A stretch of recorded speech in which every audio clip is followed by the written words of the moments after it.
Music isn't as good as it used to be. It lacks emotion, complexity, and authenticity.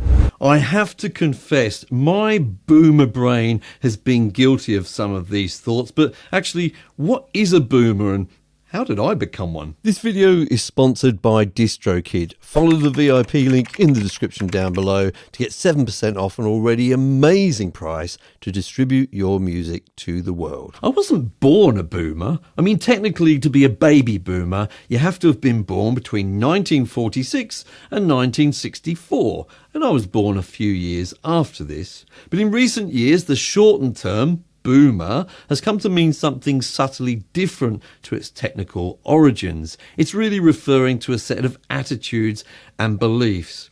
Now, given the normal demographic of viewers to this channel, I'm going to bet that some of you are very familiar with this. It happens at a certain age, and as you look out on the world, you begin to feel, morals seem to have gone downhill, and behaviour, that's certainly gone downhill. Politicians, they're not as honest as they used to be, and music is definitely not as good as it used to be.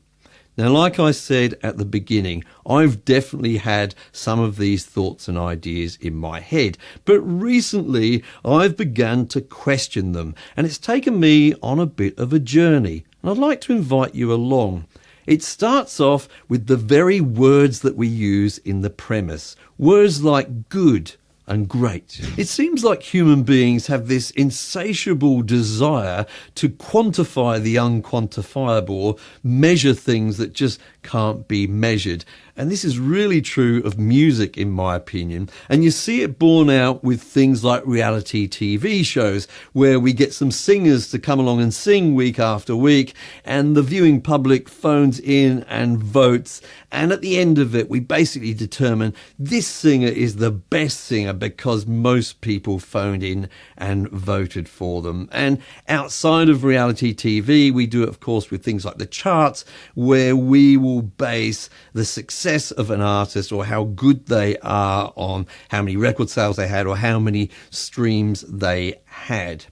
Now, when you're a musician and you've got a little bit of knowledge about music, then it's extremely tempting and indeed intoxicating to use the tools that we have to measure music. So we might look at a song and measure it in terms of variation in the melody, or perhaps the sophistication of the harmony, how many chords it uses and what particular progressions it uses for those chords.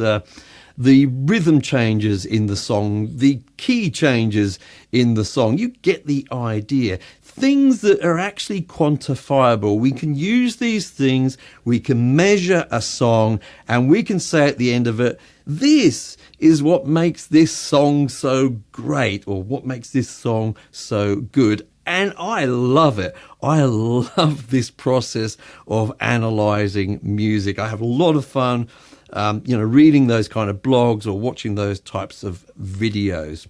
The problem with it is this. Let's say we use this set of tools to measure Strawberry Fields by the Beatles. Now, we put this song in front of people and we say, look, we've determined this is a good song by these measurements that we've used. And a whole bunch of people are going to say, yeah, I love this song. And it's also going to be backed up by the fact that many people bought this song.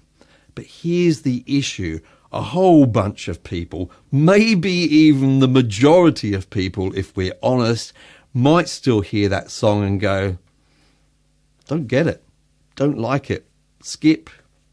As simple as that. Now, surely, if we can use these tools to measure a song and we can determine this song is good because of these measurements, then everyone's just going to like that song, aren't they? But music doesn't work like that. Now, I believe that it's partly because we all listen to music and look at music through our own lens. Now, broadly speaking, when I say the word lens, I'm talking about things like culture. Could be where you're born, when you were born, the people you hang out with, what your experience of certain types of music is related to in your life. Now, this idea of having a lens and everybody having a different lens to listen to music with has been borne out to me with a couple of examples in my life, and I want to talk about those now. And sit tight, there's going to be a bit of storytelling. Quick autobiography. I was born in Australia, but I moved to the UK when I was 9 years old and lived there for 20 years. So during my teenage years at high school, it was the 1980s, and they were very formative for me in terms of music. And we had a great selection of music available in the 80s in the UK. Starting off with your kind of post-punk stuff, things like Sex Pistols and The Clash, and slightly related to that, things like The Police and The Jam, and sort of blending in from those, we went into kind of even ska music, things like Madness, Bad Manners, Special Selector, etc. Now, some of you, if you didn't grow up in the UK, are already saying, I've never heard of these bands, but I can promise you they were really big at the time, and me and my friends really loved them. They were kind of real instruments, real music, and we just liked the vibe. Now, another massive genre of music was what we called the New Romantics. So this is people like Duran Duran and Spandau Ballet. And, you know, I've since come to learn that not only were they massive in the UK, but they exported pretty well to other countries as well. And then we had a whole bunch of music which was imported mostly from the United States. Poppier sort of music, maybe things like Whitney Houston or Michael Jackson. And then your kind of hair metal bands, I guess things like Bon Jovi, for example. Now, me and my friends, at least, were a little bit more cynical about some of that music. It seemed a little overproduced and glitzy to us and not sort of down to earth enough. But, you know, that was our particular view with this particular set of friends. Anyway, fast forward to now. I'm with my partner, Susie. She was also born around about the same period of time as me and kind of an 80s girl as well. And now sometimes when we're driving in the car, we might have an 80s playlist on Spotify and we're jigging around and loving it. And, you know, even me, although I didn't like the New Romantics at the time, I'm going, yeah, Duran Duran were great and Spandau Ballet. And, you know, some of this other music comes on, especially like the American music. And, you know, we're saying, wasn't music great back then? Until we get to some of the music which I experienced, but she didn't. Perhaps, I don't know, if The Jam came on, I might be great. That's entertainment. Or, you know, some of the down the tube station at midnight, whatever the song was. And this is great. And Susie's sitting there like, what are you talking about? What's this rubbish? And look, to her, those songs are not great. She has no experience of them, first of all. They're not familiar to her because that kind of didn't get across to Singapore. And she has no cultural reference for that music. A lot of that music had political undertones. It was talking about political situations at the time. And that was some of the reasons we listened to it and just the general vibe. And there's no lens for her to look through where she can see that's great music. That's my first example. Here's a quick second one. I came back to Australia in 1997 and immediately tried out as a singer for a local band. Had a great session with these guys, mainly playing kind of rock music from the previous 10 to 15 years. And as each song would come up, yeah, let's try that one. And I would normally know it and be able to sort of sing it. And occasionally a song would come up and I'd go, no, sorry, never heard of that. What are you talking about? And they were puzzled by this for a while until we kind of figured out that some of these songs were by Australian bands which hadn't really been exported to the UK, so they weren't familiar with me.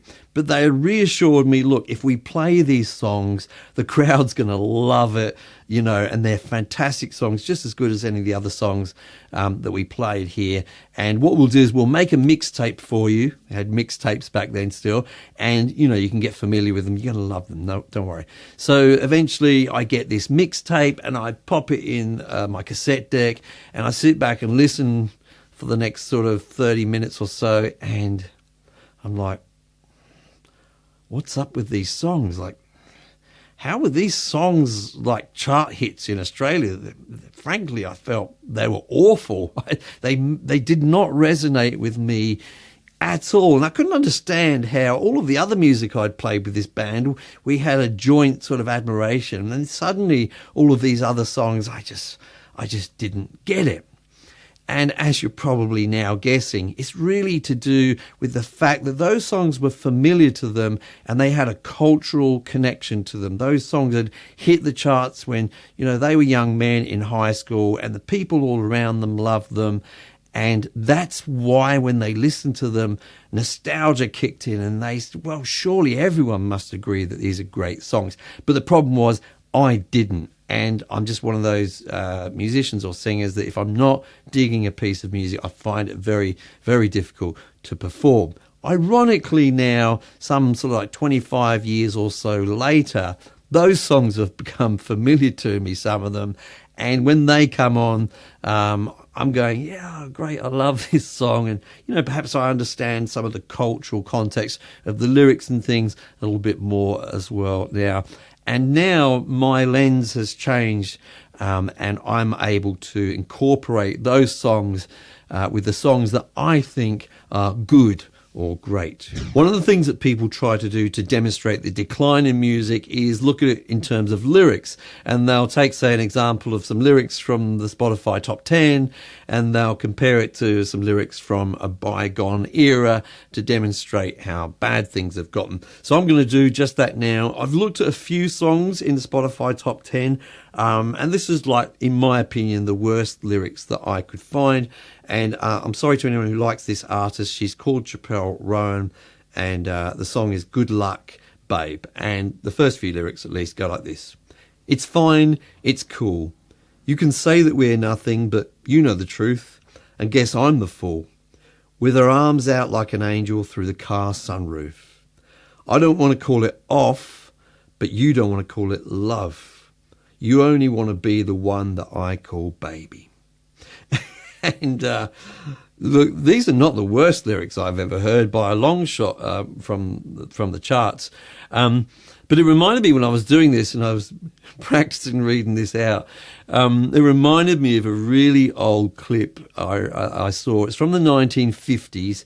The guy is called Steve Allen, and he was critiquing a really famous song, a really famous rock and roll song from the late 50s. And it made me realise there were boomers around even before many boomers were born. Bee-bop-a-loo-ba, she's my baby. Bee-bop-a-loo-ba, I don't mean maybe. She's the one that's got the beat. She's the one with flying feet. And I guess this kind of demonstrates that you can cheekily prove a point by kind of cherry picking some of the worst examples and maybe even comparing them sometimes to some of the best examples from another era. My memory is actually that there was some really poor lyrics from the 80s as an example. And in actual fact, when I started to recall some of these poor lyrics, I was reminded that many of them belonged to a whole genre of music, which, thank goodness, doesn't really exist now. Agadoo doo doo, push pineapple, shake the tree. Agadoo doo doo, push pineapple, grind coffee. To the left, to the right, jump up and down and to the knees. Come and dance every night, sing with a hula melody. I'm so sorry I had to put you through that. That's an example of some lyrics from the 1980s, from a song called Agadoo by Black Lace. I wish I could tell you it was just like a minor hit, but it wasn't. It reached number 2 in the UK charts. It was in the top 75 for 30 weeks, becoming the 8th best-selling single of 1984 and selling 1 million copies worldwide. And it is by no means the only example of something called a novelty song. There was kind of a plethora of them in the 1980s. Off the top of my head, I can remember like Star Trekking, There's No One Quite Like Grandma, Shut Up Your Face, Tarzan Boy. I think that was probably a bit more international than some of my other examples. But from the 60s, 70s, 80s, 90s, up to the 2000s, with examples like the Crazy Frog song, we can find plenty of examples of novelty songs in the charts. But where are the novelty songs now? Do they exist? If they are, I don't remember too many of them. And if I was a young fella trying to tell an old fella like me how bad music used to be, I'd use these examples and I'd say, hey, we don't tolerate that rubbish anymore. Now, before I conclude with my main points, I just want to remind you, if you're releasing your music to places like Spotify, Amazon, Google Play, etc., don't forget to follow the VIP link in the description down below for our sponsor DistroKid. You'll get 7% off your first year of membership by following that link. So as a YouTuber, I've also become something, which I really dislike this word, called an influencer. And whether I like it or not, I've come to realize that at least to a few thousand people, my opinion matters to them. And that's why, for me personally, I'm usually quite withdrawn about expressing my opinions about genres of music, which you may or may not like. And the reason for that is I just don't see the purpose. I don't see the point in me telling one of my viewers, hey, that genre of music you produce is rubbish, or I think it's rubbish. I don't think that furthers our relationship in any way. However, I assume most of you are not influencers, and you're free to express your opinion about things as you wish.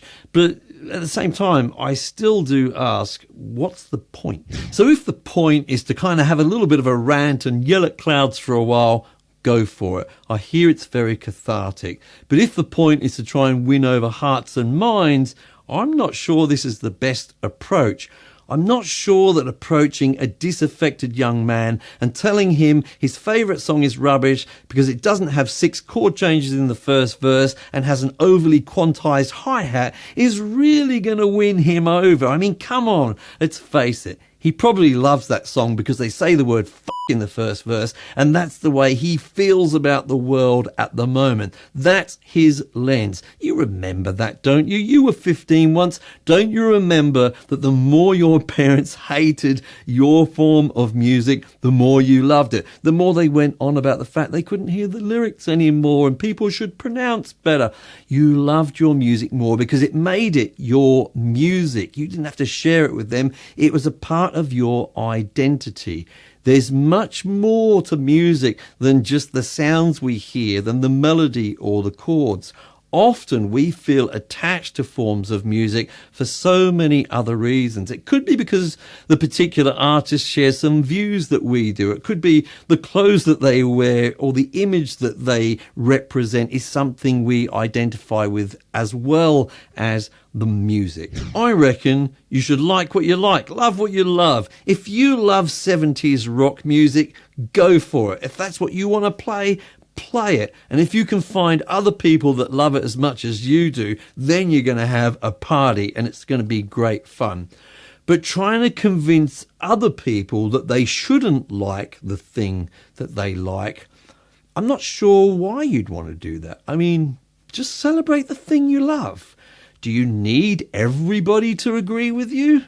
I'd like everyone to agree with me. Let me know in the comments down below what you think about all of this. I'd like to finish off with some words from one of my favourite authors, Khalil Gibran. But before I do, I quickly want to thank a couple of friends, Brian Henderson Ward for his input in conversations about this topic, and also Jade Starr, who also released a video about this just yesterday and took a slightly different angle. There's a link for that in the description down below. Your children are not your children.